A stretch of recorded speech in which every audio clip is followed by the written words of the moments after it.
그 완전히 너무 충격적인 일이었어요. 그 신부님이 그런 일에 대해서 아주 알레르기가 대단했는데 갔더니 이래. 형, 내가 어떻게 이거 할 줄은 꿈에도 몰랐어. 그러면서. 너무, 예. 정말 어려운 코로나로 정말 웬만하면 포기할 텐데, 예, 작년서부터 계속 기다렸대요. 예, 너무나 놀라운 일이었습니다. 저도 그래서.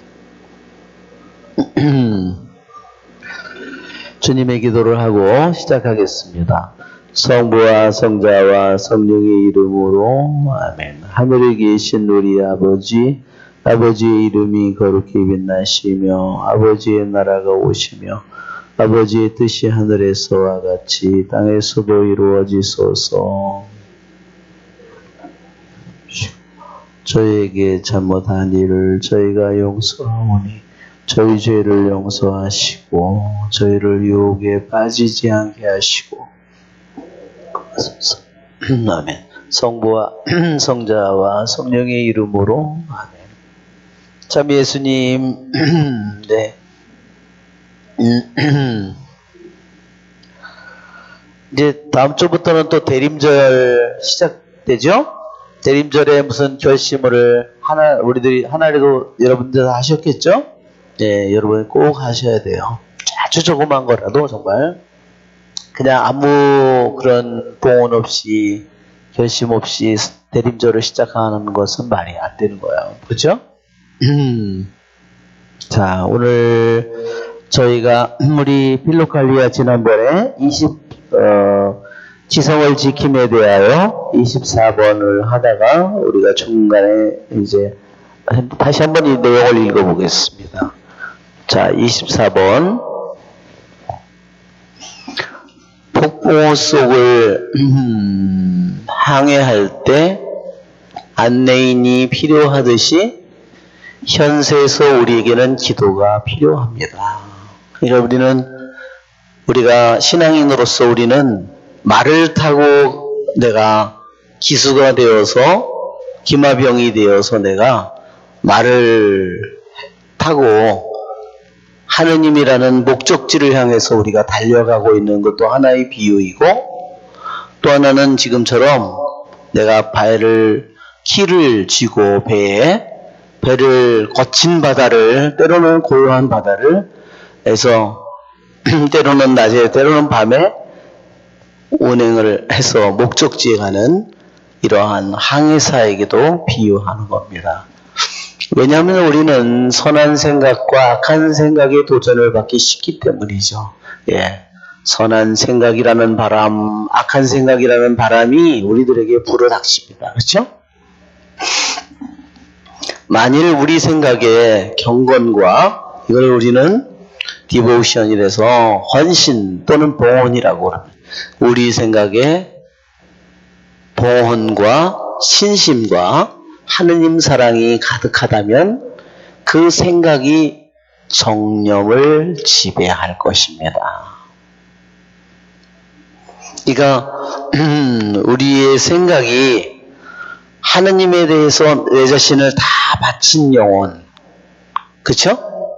또 하느님 사랑으로 가득 찬 그러한 생각, 그러면 그러한 생각은 어때요? 정념을 지배한다는 겁니다. 그러나 만일 우리들의 생각이 하느님에게 대해서 헌신하는 것보다 다른 것을 이 세상의 것들을 더 신뢰하고 내가 하느님 사랑으로 가득한 것이 아니라 세상의 사랑에 가득하다면 그런 생각으로 그런 마음으로 그런 욕심으로 가든 정념을 지배할 수 있겠어요? 정념을 다스리지 못하죠. 결국은 헤시카스트인 우리는 조심하여 신중하게 선과 악을 분별해야 합니다.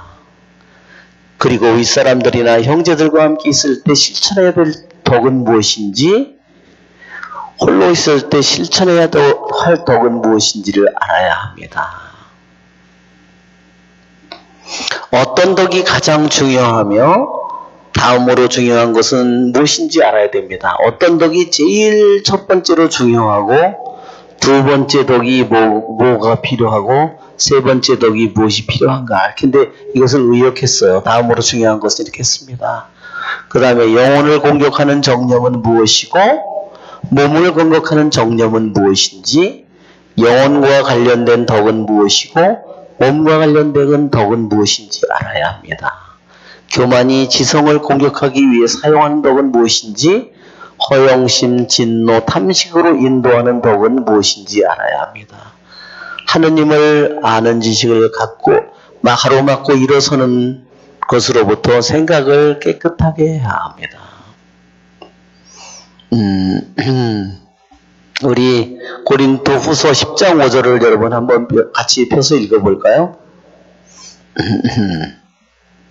고린도 후서, 여러분, 생각을 막는 것은 쉽지 않은 일이에요. 정말 평생을 싸워도 잘 다스리기 힘든 겁니다.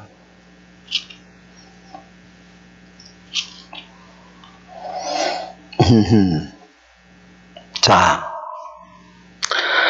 하느님을 10장 5절 같이 읽어볼까요? 하느님을 아는 지식을 가로막고 일어서는 모든 오만을 무너뜨리며 모든 생각을 포로로 잡아 그리스도께 순종시킵니다. 자, 하느님을 아는 지식을 가로막고 일어서는 모든 오만, 하느님의 지식을 가로막고 일어서는 모든 생각, 그쵸?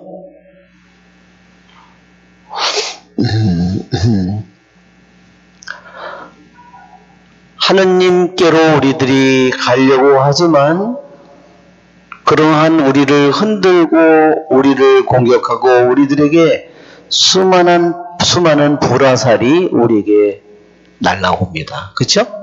그 불화살은 뭘로 오느냐면 다 생각의 형태로 오는 겁니다. 그래서 특히 나쁜 생각을 뭐라고 그러냐면 로기스모이라고 그렇게 얘기하는 겁니다. 나쁜 생각들이라고.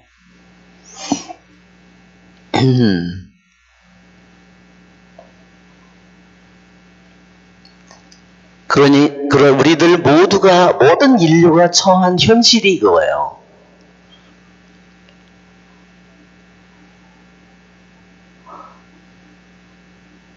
우리들에게 모든 공격이 생각으로 옵니다. 여러분, 우리들이 지금 이런 것이 어떻게 만들어졌을까? 어떻게 만들어졌을까, 이게? 이런 디자인을 한 사람이 있을 거고, 여기에 이것을 전기의 회로를 만든 사람이 있고, 이러한 생각이 결국은 이게 나온 거죠. 머리를 쥐어짜고, 어떤 아름다운 디자인으로 어떻게 영구적이고 편리하고 수많은 기능을 가진 이것을 결국 만들어낸 것은 생각이에요. 집을 어떻게 졌나요? 설계하는 사람이 있었죠? 그것을 다 해서 그 재료를 뭘로 사용하고 거기서 일한 사람이 있지만 그 모든 것은 생각에서 만들어진 겁니다. 그러니까 사실 온 우주도 어디서 왔을까? 생각에서 왔습니다. 누구의 생각에서? 하느님의 생각에서 왔죠. 그래서 그것을 하느님의 말씀이라고 얘기하는 겁니다.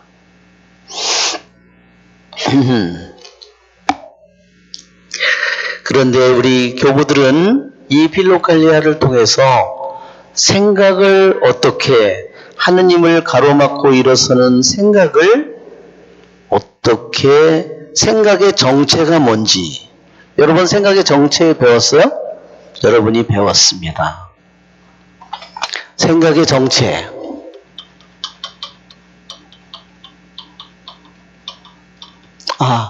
이렇게 아무것도 없는 것 같았는데 갑자기 나에게 어떤 생각이, 어떤 물품이, 어떤 옷이, 어떤 것이 내 마음에 와닿았어요. 그러면 내 마음을 자꾸 붙잡아요. 그렇죠? 결국 그것은 나중에 사요. 그쵸? 그 결국 행동을 하게 된 거잖아요. 그러면 그것이 처음에 시초는 뭐예요? 영상 또는 이미지, 어떤 소리, 얘기를 듣고, 그래서 그것이 뭘로 들어와요? 생각으로 들어옵니다. 그래서 생각의 정체를 이것이 뭐냐면 유혹의 6단계. 이것이 생각의 정체를 알려주는 겁니다. 그것은 그 전에 공부를 했기 때문에 다시 저기 하지 않고, 혹시 처음 오신 분들은 유혹의 6단계를 그 전에 강의를 여러분이 참고해서 생각이 뭔지, 처음으로 어떻게 시작되는지. 자, 아담과 하와가 유혹이 어떻게 되죠? 생각으로, 뱀의 말을 통해서 생각으로 들어와요.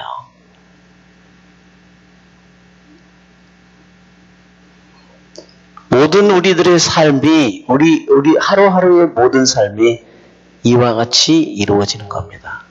그러니까 이것의 정체를 모르는 사람은 그냥 이것이 당연히 자기의 삶의 일부라고 생각하고, 그것에 그냥 말하자면 그것이 내 마음속에, 이것이 말하자면 뱀인지 뭔지도 모르고 내 마음속에 그냥 들어와서 내 안에 그냥 딱 자리를 잡아버리는 거예요. 나를 움직이는 겁니다. 그러나 깨어있는 사람은 어디 될까요? 그것을, 정체를, 너 누구야? 너 어디서 왔어? 그쵸? 오늘도 바다에서 내생물이 왔다 그랬잖아요. 어디서 나와요? 그 내생물이? 거대한 생물이 바다에서 나와요. 그것은 뭐냐? 근원이 하느님에게서 온 것이 아니라는 겁니다.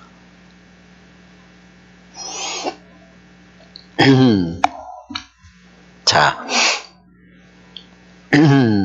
우리는, 자, 여기에서 우리는 헤시카스트로서, 헤시카스트는 고요의 기도자, 예수 그리스도의 이름을 부르는 기도자, 깨어서 기도하는 자, 고요히 기도하는 자를 가리키는 겁니다. 우리는 덕과 악습을 사이를 잘 구별해야 된다. 신중함과 사려 깊음과 깨어있음으로. 그래서 지난번에 그랬죠? 덕이 무엇인가?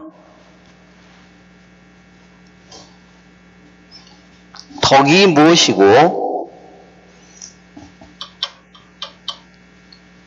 악습이 무엇이고, 이 둘은 서로 반대되는 거예요. 버추와 바이스라고 합니다. 이거는 악입니다. 덕도요, 똑같이 이것 둘 다, 이것은 뭐냐면 습관화된 것입니다. 자, 이것도 악습도요, 습관화된 거예요. 공통적인 특징은 그것입니다. 그러면 이거를 습관화되어서 뭐냐면 이거를 내 옷처럼 입고 있는 겁니다. 그러면 덕이면 어떻게 되겠죠? 그것을 하루아침에 된 게 아니라 계속해서 반복해서 연습해서 나의 일부처럼 된 거예요. 그러면 어떤 어려움이 오더라도 자동으로 그것이 내 안에서 그것이 이루어져요. 그럼 악습이면 어떻게 될까요? 내가 그런 장소에만 가면 꼭 죄를 지어. 내가 그 사람만 만나면 꼭 내가 나쁜 얘기를 하고 죄를 지어. 그건 자동적으로 그냥 이루어진 거야. 왜? 안에 이미 프로그래밍이 다 계속해서 반복 학습을 통해서 그 행동을 자동적으로 실행하는 거예요. 그게 악습이에요. 이런 일이 돼서는 안 되겠죠, 여러분? 우리들이 내가 좋은 쪽으로, 내가 조그만 어떤 어려움이 오든 누가 나를 이상한 말을 나를 헐뜯든 뭐 하든, 그래도 그럴 수도 있지 뭐. 이렇게 내가 좋은 쪽으로 내가 습관이 돼 있으면 내가 덕을 자연스럽게 수행하게 되죠. 그게 나의 일부처럼 되어 있는 겁니다. 그런데 여기에서 덕을 뭐라고 그랬냐면 우리 요한 다마스커스의 성 요한 다마스커스라고도 그러고 이 성인이 뭐라고 그랬냐면 덕은 하느님의 본성이라고 그랬어요. 하느님의 모습이라고 그랬어요. 하느님께서 인간을 만들 때 하느님의 모습대로 우리를 만들었는데 그것이 바로 덕이다. 그러니까 덕을 쌓아나가는 것은 우리가 하느님이 본래 만든 본성, 하느님이 본래 만든 아름답고 거룩하고 그렇죠? 뭐 자유롭고 힘차고 이러한 인간의 본성을 그대로 그것이 죄를 지어서 낙원에서 쫓겨나서 우리들이 그것을 잃어버렸는데 그것을 다시 찾는 거 바로 그것을 우리들이 요한 다마스커 성인이 덕이라고 표현했습니다. 자, 그런 우리가 덕이 우리들 안에서 점점 자라고 그러면 그럴수록 우리는 점점 하느님과 비슷하게 되어가는 겁니다. 그러면 형제들과 또 우리 원로들과 즉 자기의 어른들이 있는 가운데 있을 때 닦아야 되는 덕은 뭐죠? 그것은 물론 사람들 사이에서 있을 때 우리가 닦아야 될 덕은 윗사람에게는 잘 공경하고 그렇죠?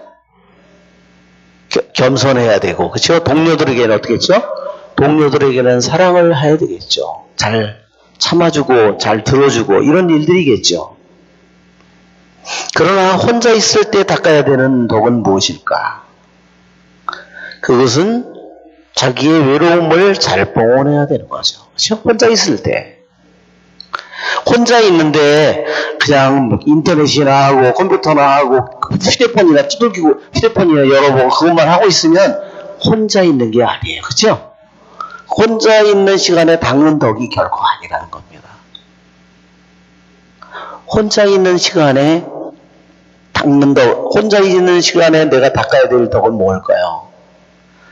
혼자 있을 때 진정으로 내가 고요해지는 법을 배워야죠. 내 자신을 있는 그대로 대면하는 법을 배워야 되겠죠. 다른 거짓 위로를 찾으면서 내가 시간을 보내는 것이 아니라 진짜 하느님 있는 그대로 그분을 맞이하고 내 자신의 있는 그대로의 비참한 모습이든 헐벗은 모습이든 이기적인 모습이든 내 모습 그대로 내가 솔직하게 그분 앞에 머무는 거죠.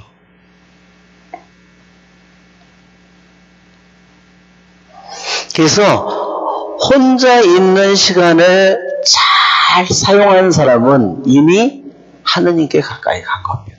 왜 그럴까요?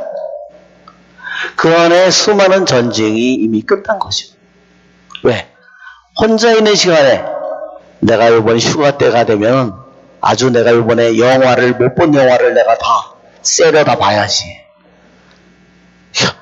그렇죠? 그러면 그 욕구는 그게 뭐예요? 그는 아직 그를 붙들고 있는 욕구가 안에 채워지지 않는 그것은 자기가 원하는 거잖아요, 내가. 그렇지만 정말로 자기 혼자 고요한 시간에 있을 수 있다는 것은 이미 그와 같은 자기를 끌고 다니는 수많은 것들로부터 자유로워진 영혼이라는 것을 보여주는 겁니다. 그렇죠, 여러분? 그러한 세상의 좋고 아름다운 것들에 대해서 이미 문을 닫아버리고 거기에 대해서 이미 마음이 말하자면 난파당하지 않는 그런 영혼이죠. 우리는 그 다음에 어떤 덕을 첫 번째로 와야 되고, 자, 여기로 보면, 영어로 보면 이렇게 되어 있습니다. 여기에 보면, 우리가 더 위로 올라가면 예, 우리는 덕과 악습을 잘 구별할 줄 알아야 된다. 신중함과 깨어있음으로. 그리고 우리는 알아야 됩니다. 형제들하고 있을 때, 어른들하고 있을 때, 그랬을 때 실행해야 될 덕은 뭔지, 내가 끊임없이 수행해야 될 덕은 뭔지, 내가 계속 프랙티스라는 것은 연습하듯이 계속 수행하는 그런 덕. 그리고 혼자 있을 때 추구해야 될 덕은 무엇인지 우리는 잘 알아야 됩니다. 그렇지, 우리는 어떤 덕이 처음에 오는지, 어떤 덕이 두 번째 오는지, 세 번째 오는 덕인지를 알아야 됩니다. 자, 이 기절을 보면 어떤 덕이 처음에 오는지, 그 다음 25번을 보세요. 25번을 보면, 자, 25번에 이랬습니다. The first virtue. 어떤 덕이 첫 번째 오는지, 어떤 덕이 두 번째 오는지, 어떤 덕이 세 번째 오는지. 첫 번째 덕은 이탈입니다. 즉 모든 사람이나 사물과의 관계 안에서 죽음입니다. 자기는 이미 죽었다 그런 거예요. 그 부분에 대해서, 내가 재산에 대해서, 돈에 대해서, 내 지위에 대해서, 성공에 대해서 나는 죽은 사람입니다. 그래서 이미 그것이 이탈이라는 거예요. 그 이탈하지 않은 사람은 어때요? 죽었습니다. 그러고 자꾸 뒤를, 아이고 저 증권을 하면은 사면 돈을 벌지 모르면 되는데, 그래서 자꾸 뒤를 돌아서 보는 거죠. 그래? 예. 자, 이탈은 이게 첫 번째 덕이라고 그랬잖아요. 이탈의 첫 번째 덕은 하느님을 향한 갈망을 만들어내며, 그러니까 1차적인 첫 번째 가장 중요한 덕이 있어야 2차적인 덕이 열매를 맺는데, 1차적인 덕이 이루어지지 않으면 2차적인 덕은 아무래도 그것이 생길 리가 없다는 거죠. 무너진 거죠.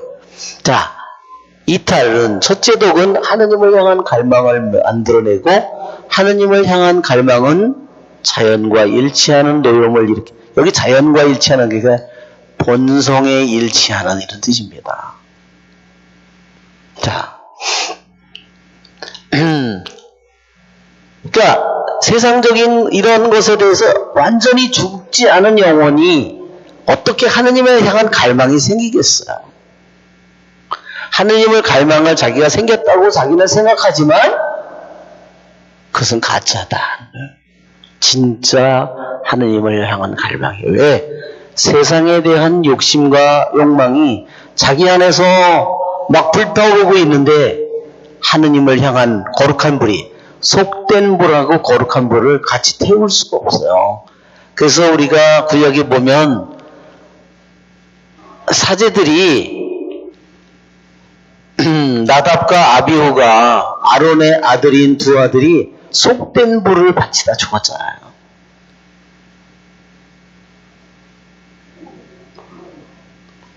우리들도 어떤 게 속된 불일까요?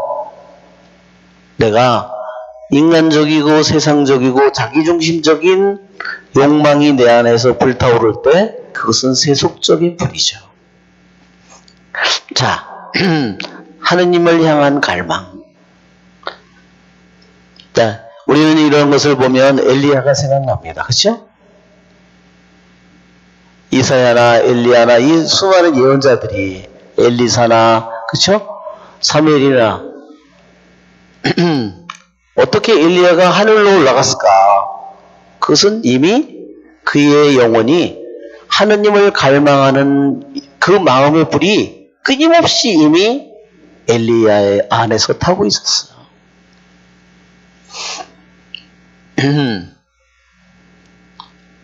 자, 하느님을 향한 갈망은 본성에 일치하는 노염을 일으킨다. 본성에 일치하는 노염이 뭐예요? 하느님이 내 창조할 때 내 본성에 넣어놓지 않은 것들이 내 안에 있어요. 그런 것들이 내 안에 들어오려고 그래. 그러면 분노하는 거예요. 그런데 하느님이 원하지 않는 게 내 안에 다 들어오고 나에게 눈짓을 하고 나를 내 마음을 끌려고 하고, 근데 거기에 분노가 없어. 그죠? 그게 뭔지를 모르는 거예요. 적의 정체를 모르는 거예요. 하느님이 나를 본래 창조할 때 만들어 놓은 본성적인 것이 아닌 비본성적인 것에 대해서 분노해야 되는데, 우리 지성을 깨어지킴에 대해서 일본에서 그 얘기를 했잖아요. 하느님이 본래 만들지 않은 비본성적인 것에 대해서 분노해야 된다. 그쵸? 일례로 악에 대해서, 그쵸? 하느님의 뜻과 다른 것에 대해서 분노해야죠. 하느님이 원하지 않는 것에 대해서 내가 싫어하고 그것에 대해서 분노해야죠. 이 노염은 또 뭐를 일으켜요? 모든 원수의 책략에 맞서 타오릅니다. 그 분노가 내 안에서 분노의 불이 악마가, 그러니까 악마가 어때요? 다른 그런 것이 없는 영혼은, 세상적인 욕망으로 불타는 영혼이라면 악마가 들어가서 막 그런 불을, 세상적인 불을, 육신적인 불, 악한 불을 막 태우겠지만 세상 것에 대해서 죽음을 선언하고 하느님의 갈망이 타오르는 사람은 하느님에 대한 갈망이 타오르는데, 거기에 비본성적인 것에 대해서 분노의 불이 타오르는, 하느님의 갈망의 불이 타오르는데 원수가 그 불을 감당할 수 있어요? 그러니까 감당을 할 수가 없습니다. 그 노염의 불이, 이 노염의 불은 또한 무슨 불이냐면 하느님에 대한 갈망의 불이고, 악에 대해서는 분노의 불이에요. 여러분, 탈출기에 보면 그 영광의 구름이 에집트 군대가 쫓아오잖아요. 쫓아와서 바알즈본 해변 앞에까지 쫓아와서 조금만 하면 잡을 수 있는 상태에 와 있어요. 그런데 불이 어떻게 하죠? 이스라엘은 불을 밝혀주고 이쪽에는 어떻게 해요? 똑같은 영광의 구름이요, 이쪽은 어둡게 만들어요. 바로 코앞에 있는데, 분명히 자기들이 코앞에 왔는데 잡지를 못해요.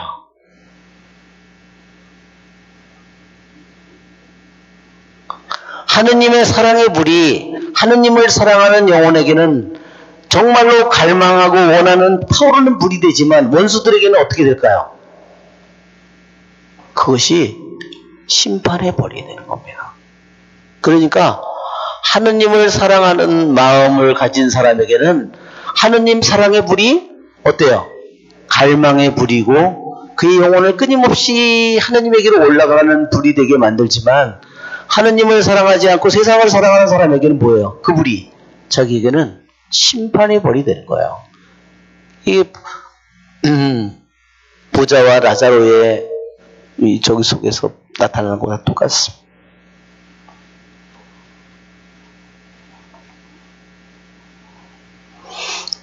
자, 여기에 보면 그때 하느님에 대한 두려움이 우리 내면에 자리 잡으며 그 두려움을 통해서 사랑이 드러날 것입니다. 그러니까 이 덕들이 서로 하나의 덕을 가지면 어때요? 이탈이라는 덕을 가지면 또 무슨 덕이 생겨요? 하느님에 대한 갈망이 타오르고, 하느님에 대한 갈망이 타오르면 악에 대한, 동시에 이것은 하느님에 대한 갈망은 동시에 비본성적인 것 또는 악마적인 이것에서는 어떻게 해요? 이것에 대해서는 갈망이지만 이것에 대해서는 분노고 거부고 혐오죠.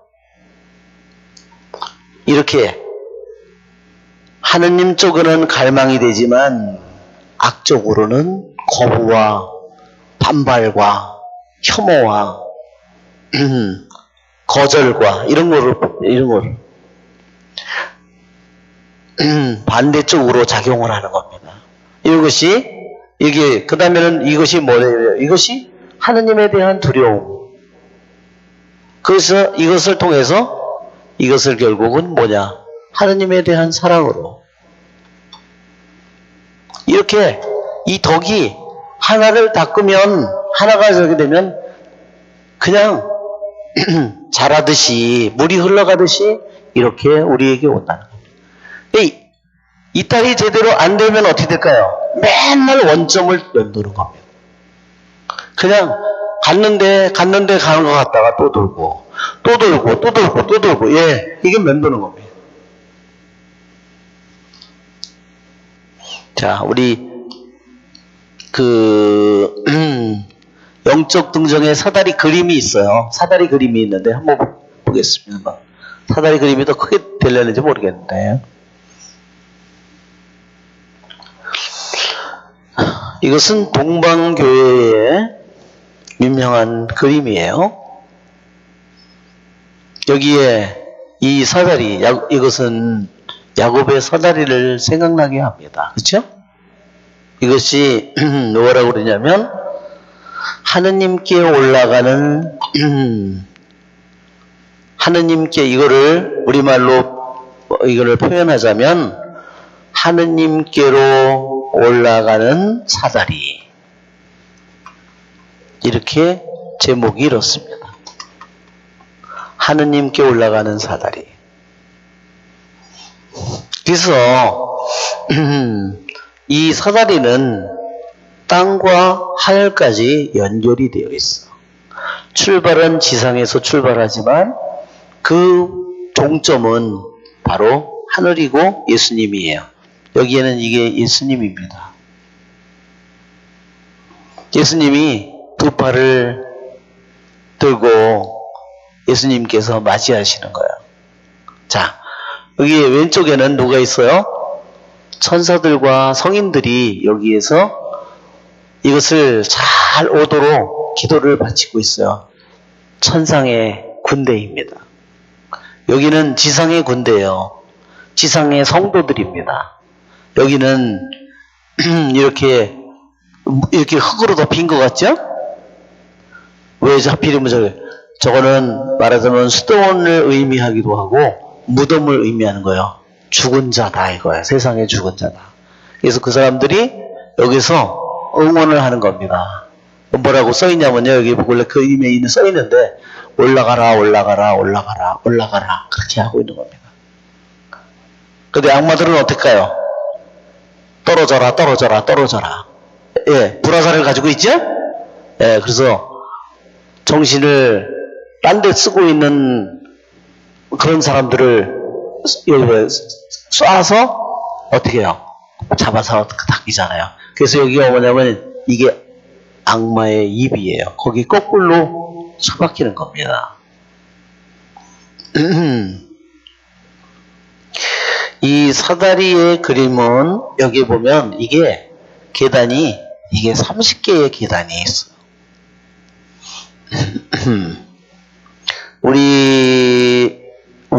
우리나라에서는 이거를 거룩한 등정의 사다리라고 번역을 했습니다. 아마 또 은성칠판사에서 나왔을 거예요.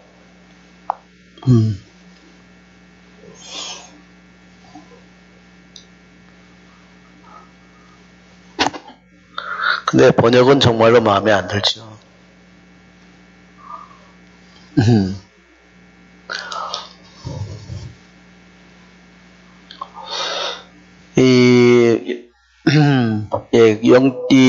맨 위로 올라가 보면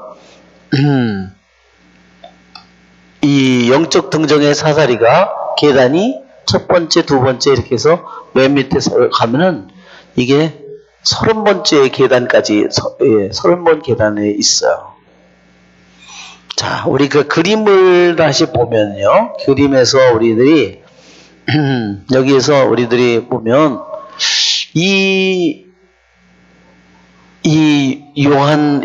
이것을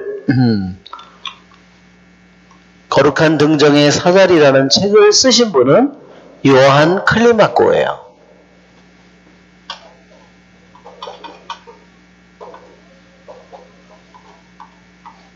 요한 클리마코인데요. 클리마코라는 말이 클리마코 이게 무슨 소리냐면요. 클라이막스예요. 여러분 클라이막스는 절정이죠? 근데 이 클라이막스라는 것은 히브리 그리스 말로 뭐냐면요. 사다리예요. 원래 의미가. 사다리는 맨 밑에도 있고 맨 꼭대기 있는데 주로 우리들한테는 사다리 꼭대기를 해서 절정이라는 이런 의미를 많이 가지고 있지만 여기서 요한 클리마코라는 뜻은 뭐냐면 사다리 요한이다 이런 뜻입니다.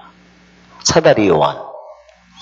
왜냐하면 이 사람이 저 하느님께로 올라가는 수도자들이 한 계단 한 계단 그것을 올라가는데 그것을 30계단의 이러한 등정으로 이 책을 썼는데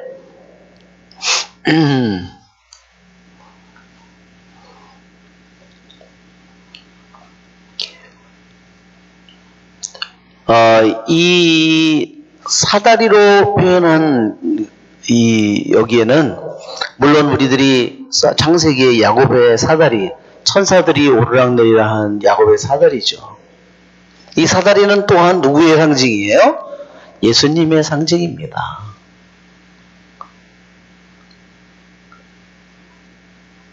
바로 우리는 그분과 함께 우리를 끊임없이 하늘나라로 올라가도록 우리를 만들어주는 그러한 사다리입니다. 자, 이 사다리의 비유는 우리가 하늘로 올라가는 요한 클리마코가 산 장소가요. 시나이산 밑에서 사는 거예요. 거기서 그러한 동굴에서 혼자 거기서 독수 생활을 하고 공동 생활도 하기도 하고 이러한 삶을 살았어요. 시나이산 꼭대기가 자신의 영적인 등정의 정상이라고 생각하고 이러한 책을 썼을 수도 있습니다. 그런데 이 사다리의 그 그림과 이 표현이 왜 중요하냐면 저기에 계단이 30개잖아요. 만약에 조금이라도 방심을 하면 사다리에서 그냥 굴러 떨어져 버려요. 그래서 첫째가 꼴찌가 돼요. 만약에 첫 번째 떨어진 사람하고 저 위에서 떨어진 사람은 어떻게 했을까요? 더 충격이 훨씬 더 심합니다. 그래서 이 사다리의 그림은 우리들에게 동방교회의 영성이 깨어있음이라는 것을 너무너무 실감나게 만들어줘요. 내가 영적인 길을 걸어갈 때 정말로 조심해야 된다. 조심스럽게 걸어가야 된다. 주의를 다해서 깨어서 정말로 내가 이 길을 걸어가야 된다. 조금이라도 허튼 마음을, 겸손하지 못한 마음을, 방심한 마음을 가지고 살면 그냥 추락한다는 사실을 우리들에게 상기시켜 줍니다. 그래서 우리를 정신을 차리도록 만들어주는 그러한 아주 소중한 우리 교회의 영적인 유산이에요.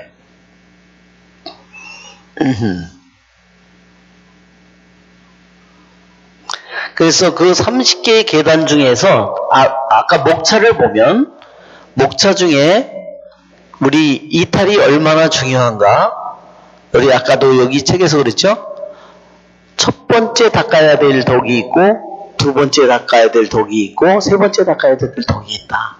그래서 이탈을 너무나 강조했습니다. 이탈은 뭐냐면 아브라함이 처음에 부르심을 받았을 때 칼데아 우르 지방에서 살았잖아요. 칼데아 우르 지방이요. 아주 비옥하고 부유한 땅이에요. 돈과 물질이 어마어마하게 많은 곳이에요. 왜? 메소포타미아 즉 지역 유프라테스 강과 유프라테스 강과 티그리스 강이 북쪽에서부터 터키 북부에서 이것이 이렇게 산에서 발원되어서 만나가지고 흘러서 이란으로 거쳐서 거기에 바다로 들어가기 직전에 있는 마을이 칼데아 우르예요. 그러니 얼마나 물도 많고 물자도 많고 농산품도 많고 얼마나 먹을 게 많은 나라예요. 그런데 그 나라 사람들은 또 어때요? 우상을 엄청 섬겼죠. 그러니까 내 고향과 친척과 아버지 집을 떠나라. 떠나지 않는 상태에서 2단계, 3단계가 가능할까요? 불가능하죠. 그것이 이탈입니다. 그것이 세상에 대해서 그가 아까 여기서 얘기할 때도 죽음이라고 얘기하는 겁니다. 그래서 우리는 각자 우리는 가정을 가지고 있는 사람이고 내가 가족에 대해서 죽음이 아닌데 내가 죽어야 될 부분이 뭔가 내가 떠나야 될 부분이 뭔가 그것은 아마 우리도 각자가 다 달라요. 그렇죠 여러분? 그래서 우리들이 이탈을 말하자면 이게 디태치먼트라고 돼 있잖아요. 이게 보면 이게 스펠링이 이탈이 디태치먼트라고 돼 있어요. 그러면 뭐냐 이게 원래는 우리가 어떤 상태로 되어 있냐면 어태치먼트예요. 뭐에? 이건 붙어 있는 거예요. 이건 붙어 있는 거고요. 이건 어디에 붙어 있는 거예요. 내 마음이 딱 어디에 달라붙어 있는 거죠. 내 자신이 어디에 붙어 있는 거기서부터 D라는 것은요 떨어지는 겁니다. 내가 이 고통스러운 거죠.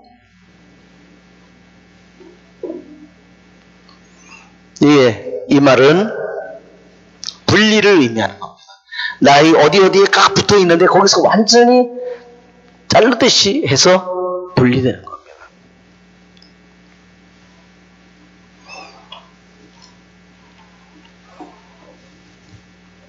그래서 때로는 우리에게 이러한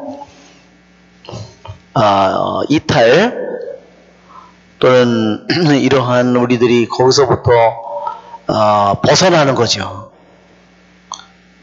그것이 굉장히 고통스러운 일이지만 가장 커다란 은총의 길이 되는 거예요. 근데 안 떨어지면 어떻게 돼요? 평생 거기에 묶여 있는 거예요. 그래서 말하기를 아무리 가느다란 실에 묶여 있어도 묶여 있는 것은 묶여 있다. 그렇게 우리 영성 대가들이 얘기하는 겁니다. 자, 그 다음엔 우리 다시 24번으로 돌아가면 Which passion attacked the soul with the body 이렇게 되어 있습니다. 여기에 뭐라고 되어 있냐면 어떤 정념이 영혼을 공격하고 어떤 정념이 육신을 공격하는가 그것을 우리가 알아야 된다 하는 겁니다. 우리들은 내 자신이 직접 우리들이 내가 이러한 깨어있음과 이런 걸 같이 병행하면서 수행하면서 실행을 해야지 이론으로만 배우면 아무짝에도 쓸모가 없어요. 내 것이 절대 되지 않습니다.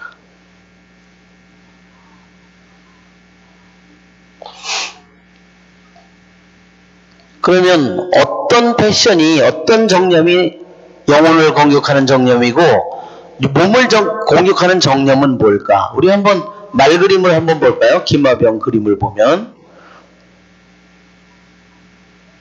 자, 이 기마병 그림을 보면 이게 우리 영혼의 모습이라고 그랬어요. 자, 이것은 우리가 패션과 디자이어라고 그랬습니다. 이거는 누스라고 그랬어요. 이건 이성이 아니라 이 사람들은 이러한 교부학이나 이런 것에 대한 이러한 용어나 공유를 공부하지 않은 사람들이기 때문에 그냥 우리들에게 현대식으로 이거를 자기네들이 맞게 표현한다고 저렇게 한 건데 원래 성경적인 용어로 저것을 얘기하면 이것은 누스고 이것은 패션이고 이것은 디자이어입니다. 이렇게 이게 두 마리의 말이고 이게 기수입니다.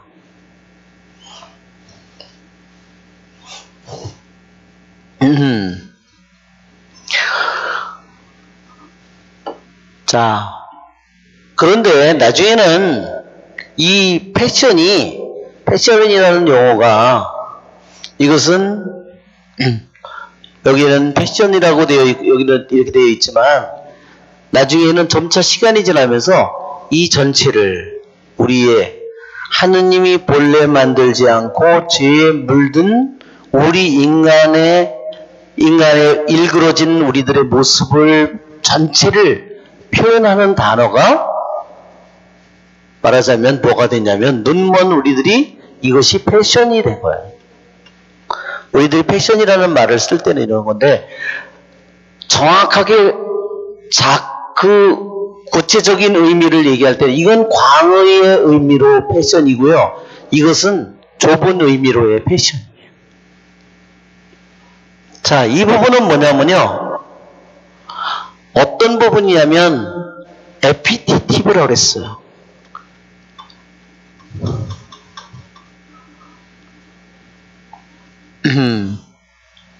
이것은 눈에 보이는 어떤 대상을 내가 갈망하는 거야. 음식이든 물이든 뭐 이와 같은 것들을 얘기하면 식욕, 성욕 이런 것들을 가리키는 겁니다. 이건 구체적인 대상을 가지고 있어요. 그러나 패션은 더욱더 교묘해요. 더욱더 잘 나타나지 않아요. 이런 부분은 뭐가 있을까요? 이런 부분은 이라시불이라고 이렇게 되어 있어요.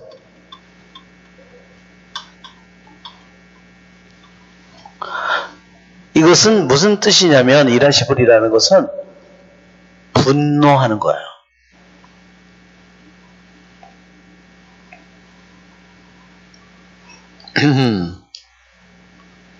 이게 말하자면 또 한편으로 이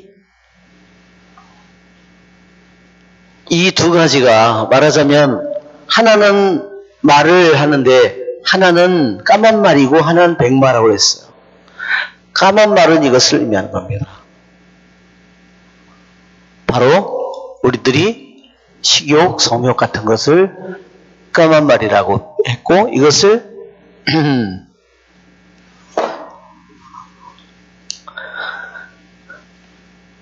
하얀 말이라고 하는 겁니다. 그러면 어떤 패션이 어떤 정념이 영혼을 공격할까? 어떤 것이 몸을 공격할까? 자, 이것은 식욕과 성욕이잖아요. 이것은 몸을 공격하는 겁니다. 그쵸?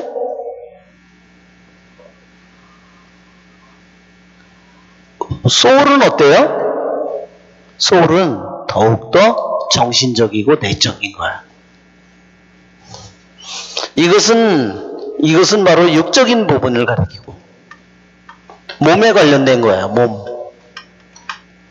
이것은 특히 정신, 영혼에 관련된 거예요.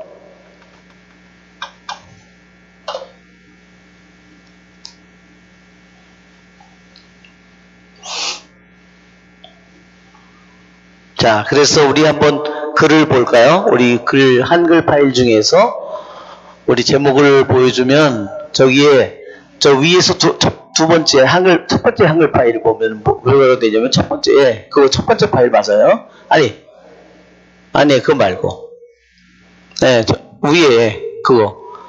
자, 뭐라고 그러냐면 시나이의 여기에 시나이의 성그레고리오 이콘 그리고 더 패션 몸에 관한 정념은 영혼에 관련된 정념과 다릅니다. 왜냐? 에피티티브 패culty 바로 에피티티브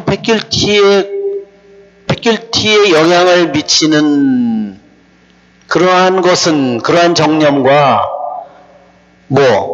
인센시브 또는 이라시브 이 부분에 관련된 패션에 관련된 그러한 정념은 다릅니다. 그러니까 더 이런 것은 음식이나 음료나 육체적으로 아름답고 멋있고 젊고 이런 것에 우리들이 영향을 받는다면 이런 것은 더 정신적인 것에 영향을 받는 거죠. 그러니까 공격하는 정념의 형태가 다르다는 거예요.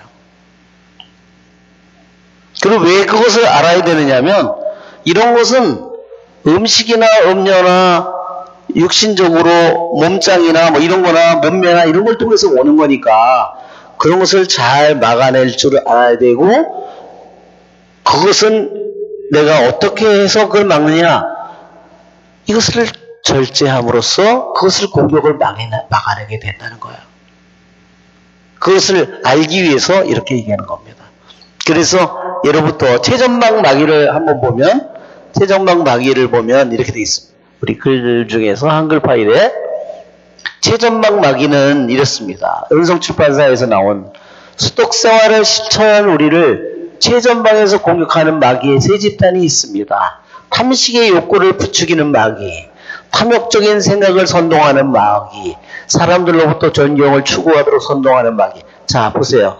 탐식을 욕구를 추구하는 마귀는 뭐에 관련됐어요? 이것은 몸에 관련된 거죠. 그렇죠? 육신에. 육신적인 욕구, 먹고 마시고 성욕 이런 것들이죠. 그러나 영혼에 관련된 마귀는 뭐죠? 탐욕적인 생각, 그리고 사람들로부터 존경을 내가 인정받고 나를 알아주기를 이런 것은 영혼에 관련된 마귀죠.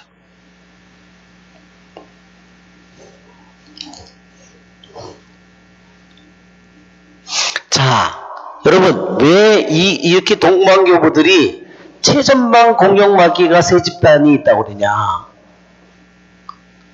그 외에 다른 마귀들은 이들을 따라오면서 이 세 집단 마귀의 상처를 입은 사람들을 공격하는 거야. 첫 번째 최전방 마귀의 뚫린 영혼들을 만약에 최전방 마귀에서 탐식의 욕구를 부추기는 마귀에서 뚫렸어요. 그 다음에 뭐가 들어올까요? 그 다음에 거기 문이 뚫리니까 탐식의 때문에 실족하지 않는 한 음란의 마귀에 굴복하지 않습니다. 음란이 뭐와 연결되어 있어요? 음식과 다 연결되어 있다는 거예요. 음식과 음료와 이거에 연결되어 있다는 겁니다. 그러니까 하나님은 정말로 놀랍게도 우리들이 비록 원죄에 물든 인간이지만 우리들이 내 자신이 이러한 비참한 상태에 있다 하더라도 우리들이 최전방 마귀에게서 뚫리지 않으면 다른 그 뒤에 오는 마귀들에게서 내가 뚫리지 않도록 하느님이 우리 인간을 이렇게 이런 은총을 우리에게 베풀어 주셨다는 것은 너무나 놀라운 일입니다. 그러니까 만약에 음란의 마귀에 사로잡혀 있는 사람들은 뭘 해야 되겠어요?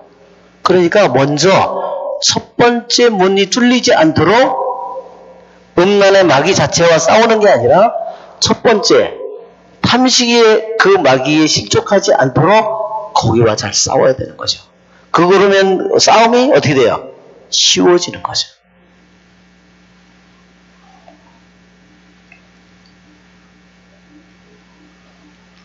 이 세상에 아름다운 남자나 여자를 다 없앨 수는 없잖아. 그죠? 그렇게 하면 큰일이고.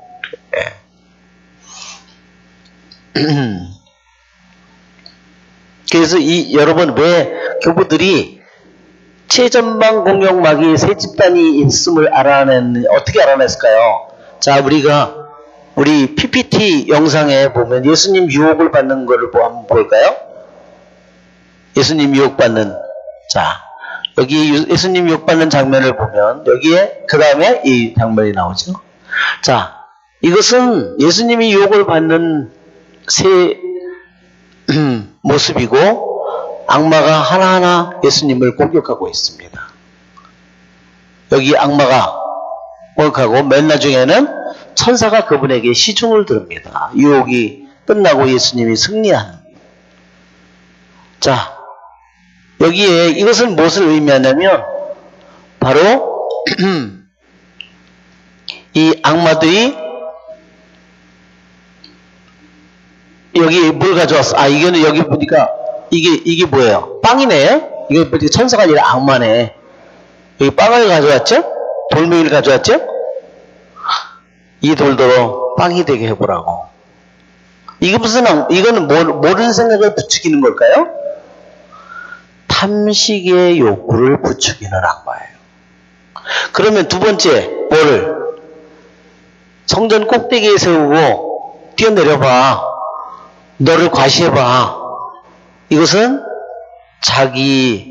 자기를 과시하는 욕구예요. 세 번째, 네, 너한테 내 앞에 꿇어 절해봐. 모든 것을 다 줄게. 그건 뭐예요? 탐욕적인 생각을 자극하는 방이에요. 그러니까 동방교부들이 우리에게 최전방 마귀가 탐식을 우리에게 부추기는 마귀, 탐욕적인 생각을 부추기는 마귀, 자기를 과시하게 이런 마귀, 이 마귀가 인류 최초의 아담과 하와에게 했던 마귀 똑같은 거고, 그 공격이었고, 그치? 뭐라 하죠? 먹어. 그거 먹어봐. 넌 먹어보지 않고는 몰라. 먹어봐야 맛을 알지. 그러면서 무슨 생각을? 탐식을 했죠. 탐식의 생각을 부추게 하죠. 그리고 어때요? 내가 하느님처럼 될 거야. 자기를 과시하는 그것을 거기 속에 다 있죠? 그것을 보니까 어떻게 돼요? 먹음직스럽고, 그쵸? 예, 보기에 좋고, 그것은 뭐예요? 탐욕적인 생각.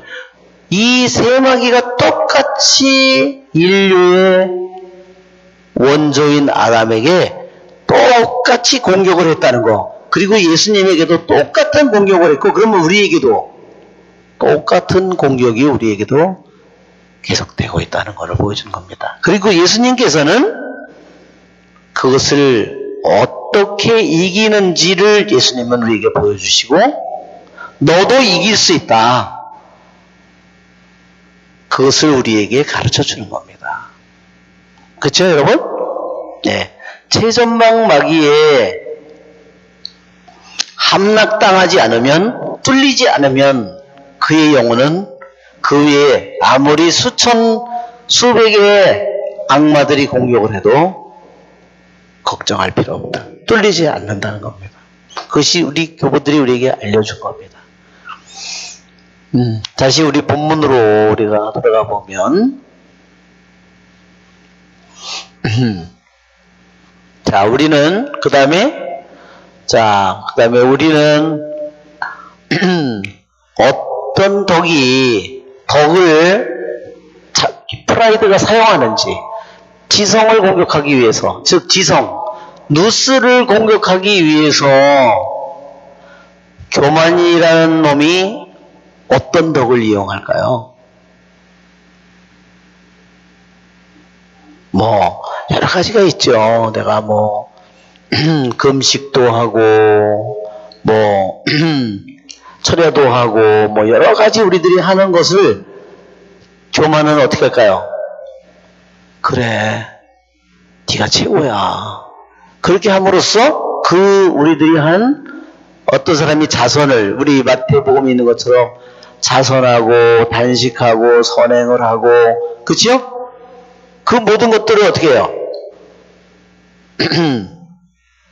남에게 보이려고. 결국은 남에게 보이려고 한 건 뭐예요? 자기를 위해서 한 거잖아요. 자기 과시. 그러면 그것을 통해서 분명히 좋은 일을 했는데, 단식, 기도, 자선, 선행 다 분명히 좋은 일을 했는데, 교만이라는 nom이 그거를 이용해 먹어요. 그렇죠? 어떤 경우에 그렇게 이용을 당할까요? 자기를 위해서 그거를 하게 될 때 이용을 당하는 겁니다. 그러니까 자기중심적인 사람은 정말 하느님에게 가는 길이 없어요. 이것은 끝이 없는 길이에요. 앞이 보이지 않는 길을 가는 겁니다. 왜? 기도하고 단식하고 철회하고 선행하고 수많은 어떤 사람이 40일 단식을 하고 뭐를 했는데 결국은 다른 사람보다 자기가 더 대단한 걸 보이려고 했어. 그러면 그건 뭐가 됐을까요? 그게 좋은 게 아니라 덕이 아니라 그 사람에게 독이 돼버리는, 덕이 아니라 독이 돼버리는 겁니다. 여러분 아시겠죠? 그것이 이 교만이라는 자만이라는 이 악마가 그래서 모든 아까 그 사다리 끝에 뭐가 있을까요? 교만이 있을 거예요. 그것이 있는 겁니다. 그래서 제일 싸우기 힘든 적이 교만이다.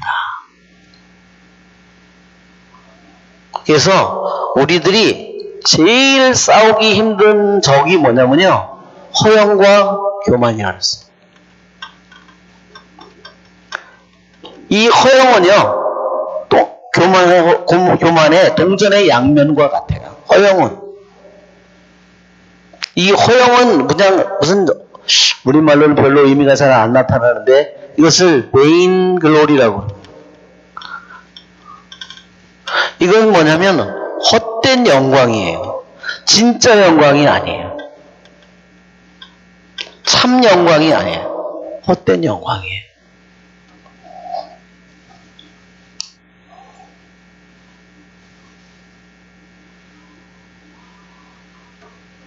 그게 오늘날에는 이 허영이라는 이 이놈이요 아주 말조차 없어지고 거예요. 우리가 우리말로 허영이라는 말이 별로 허영과 사치 이런 의미로만 나왔잖아요. 별 의미가 없는데 진짜 이놈이 교묘한데 자기 모습을 우리나라의 문화 속에서 감추고 있는 거예요.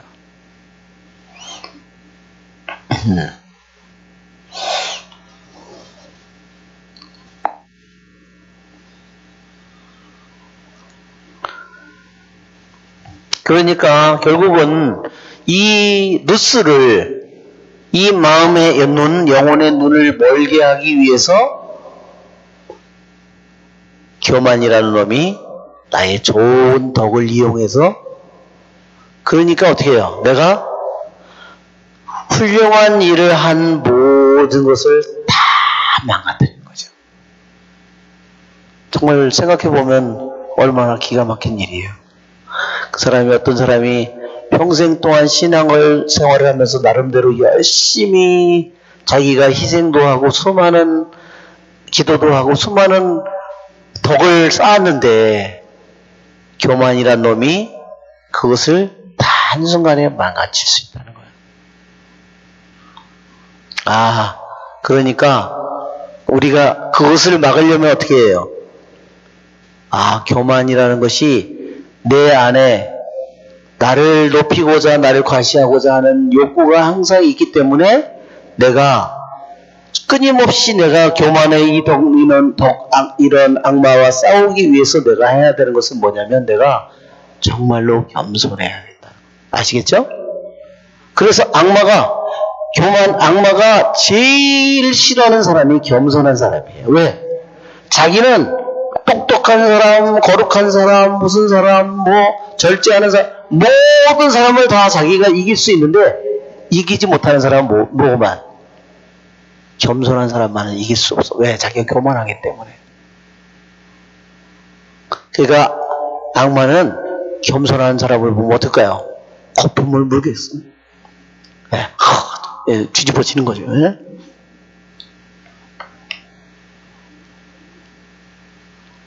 이처럼 우리들의 영적인 싸움이 거의 다 끝나가서 그럴 때조차 교만이라는 악마가 모든 것을 망가뜨리려고 아까도 얘기한 것처럼 화살을 쏴서 그를 올가미로 걸어서 교만이라는 올가미로 자기 과시라는 올가미로 자기중심적인 그러니까 이 자기중심적인 사람은 그 올가미를 벗어날 수 없어요. 그렇죠? 자기가 좋은 일을 했어. 반장도 하고 뭘로 하고 하는데 그 전에 반장이 난 것 같아.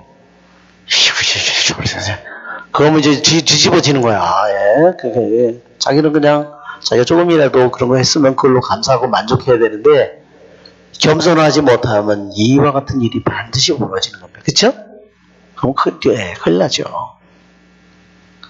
그래서 정말로 겸손이라는 것이 얼마나 우리들에게 중요한 덕인지 모릅니다. 자, 그래서 우리들이 그렇게 되면 우리들이 교만의 악마가 한순간에 내가 하는 모든 것들을 다 망가치고 우리 영혼의 눈을 멀어버리게 만들어버리는 겁니다. 그게 지금 뭐죠? 시기에 눈 멀고 질투에 눈 멀고 분노에 눈 멀고 그렇죠? 교만에 눈 멀고 이렇게 되는 거죠. 탐욕에 눈 멀고 그 다음에 which both leads to vainglory, wrath, and gluttony라고 했어요. 자 여기 보면 어떤 덕이 헛된 영광으로 또는 분노로 탐식으로 이끌어가는지 알아야 된다.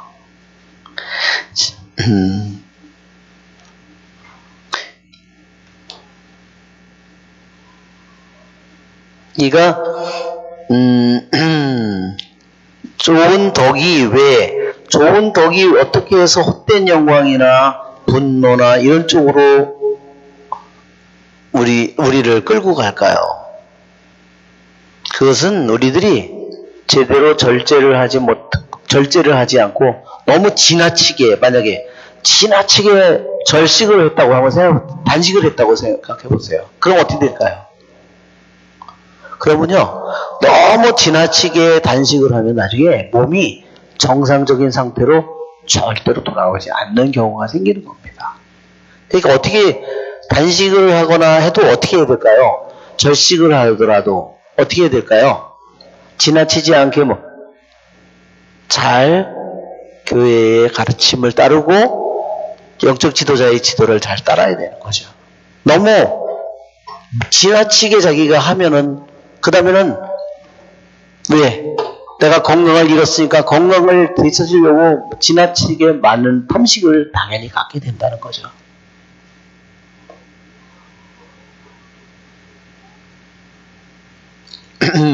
자, 어떻게 이제 헛된 영광에 대해서는 너무 내용이 중요한 내용이라서 다음 시간에 해야 될 것 같아요. 헛된 영광은 베인글로리는 정말 너무 모습이 너무너무 이놈의 모습이요. 너무너무 자기의 모습을 잘 바꿔가요.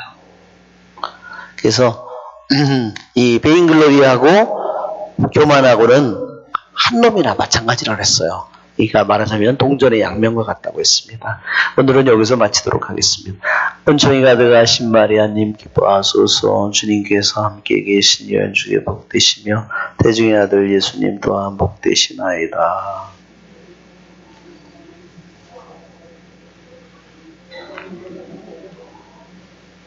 영광이 성부와 성자 성령께 성부와 성자와 성령의 이름으로 아멘. 수고하셨습니다.